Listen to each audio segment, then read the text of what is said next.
that matters. This is KARK4 News at 10.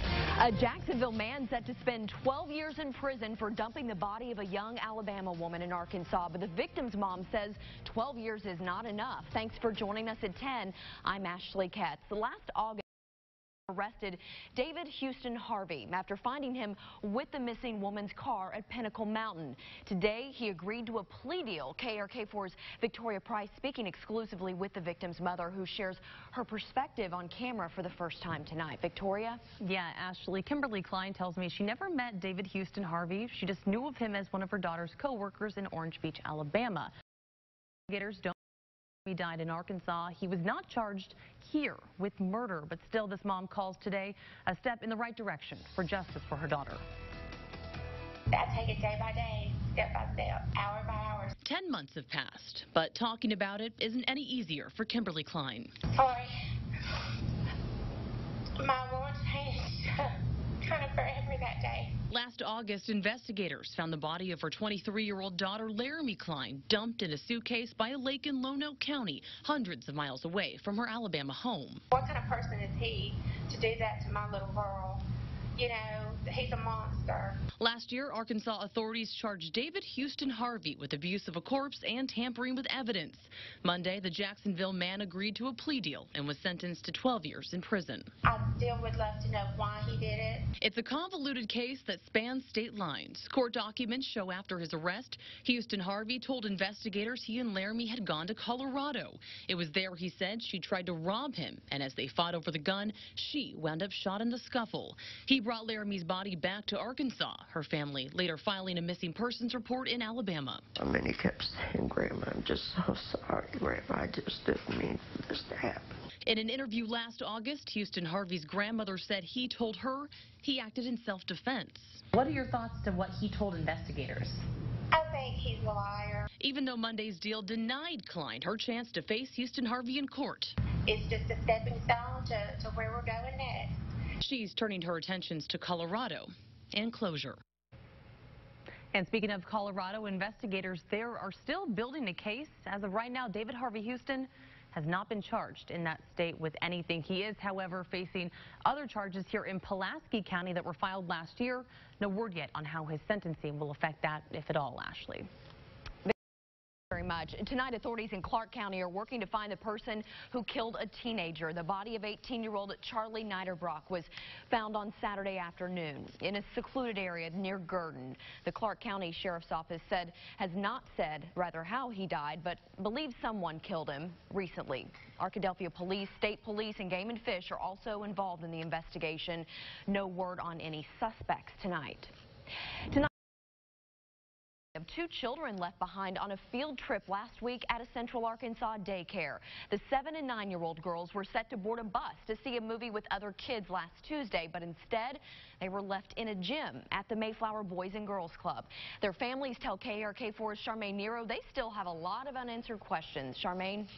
That's right, Ashley. The father of one of the girls contacted KARK after the story aired. He says he never expected to drop his kids off at the Mayflower branch of the Boys and Girls Club, only to realize a few hours later he'd get the call saying one of them had been left behind.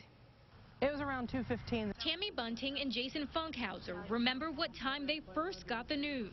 Got a call sometime earlier in the day on last Tuesday. On the other line, a supervisor with the Mayflower branch of the Boys and Girls Club of America saying their 7- and 9-year-old daughters had been left behind while on the way to a field trip. Is she okay? Is the first thing that I asked. Both parents say the supervisor from the Boys and Girls Club said the girls had only been left behind for around 5 minutes. After we got home and I learned from the police department that it had been more than 5 minutes, it had been an hour and a half to 2 hours is what the policeman told me. Of course, I was quite upset. Mayflower police say the girls were with several other children when they were told by an older child on the bus there was no room. That's when the girls walked back to the gym as the buses drove off. They say a bystander spotted the girls, alerting police. I didn't know that the police were even called until later on. The old supervisor was there that allowed this to happen. Ought to be terminated. They shouldn't allow for this type of stuff to go on, especially with kids. Now these parents say they want more to be done. I still haven't been contacted by anybody from their headquarters office in Atlanta. I've called 3 or 4 times and sent emails to ensure something like this doesn't happen again. The CEO of the Boys and Girls Club of Faulkner County issued a statement Friday expressing concern. He went on to say the agency is changing their procedures when it comes to field trips. We reached out to the Boys and Girls Club of America headquarters in Atlanta, but we haven't heard back as of yet. Back to you. All right, Charmaine, thanks very much. The Department of Veterans Affairs is now investigating thousands of cases handled by a pathologist who's been fired for being impaired on the job. The Fayetteville Veterans Medical Center says the pathologist misdiagnosed at least 7 veterans and that one may have died from their misdiagnosis. The center isn't releasing his name or saying how he was impaired, but one veteran who was directly impacted by this doctor says he feels betrayed. For about a week, I was going around being cancer-free. Then I got a phone call from urology telling me that information was incorrect, that I do have cancer. An outside group of doctors is reviewing every case this pathologist was involved in, and they'd combed through nearly 1,000, but they have almost 20,000 more left. The investigation is likely going to take several months. In the meantime, the VA has set up a fully staffed call center and a toll-free number to answer any questions regarding the matter. They'll be conducting full exams for anyone who's been seen by the doctor. You can either call the number on your screen right there. And pressure continues to mount on the Trump administration as it continues a zero-tolerance immigration policy that's resulted in hundreds, if not thousands, of kids separated from their parents at the U.S.-Mexico border. A new poll shows nearly 2/3 of Americans oppose the policy. According to widespread reports, it's not just families trying to enter the U.S. illegally, but those seeking legal asylum that are being pulled apart. In Arkansas, Congressman French Hill says he's hopeful bipartisan legislation will improve the entire process at the border. I want to find ways to hold them together, keep them together in the right conditions, and see if they're seeking asylum or not. So hopefully we'll have a law change here that'll be helpful on this very tragic and complex issue. Congressman Hill says President Trump is set to come to Capitol Hill tomorrow to review legislation that would end family separation at the border, among other immigration measures like border wall funding. The administration has said it won't consider a standalone bill on this issue. Some Arkansas Democrats, including Hill's opponent, Clark Tucker, have called the Trump administration's policy immoral. A federal judge has blocked the state temporarily from enforcing a law that essentially outlaws abortion by medication in Arkansas. Judge Christine Baker ruled today that the law may be overly burdensome to women who are seeking abortion legally. This law passed 3 years ago and requires anyone who admits to have access to a doctor with hospital admitting privileges. The U.S. Supreme Court made news last month when it decided it would not hear arguments against the law. Judge Baker's order lasts through July 2nd. Arguments on both sides will be considered between now and then. We'll keep you updated. And a former state senator convicted on corruption charges is headed to prison. Today, a federal judge sentenced Jake Files to 18 months behind bars for fraud and money laundering. He pleaded guilty earlier this year, and while in office, Senator Files diverted money from the state's general improvement fund into his own bank accounts and those of his Fort Smith construction company. Files is also ordered to pay back more than $80,000 in restitution. He's set to report to prison by August 2nd.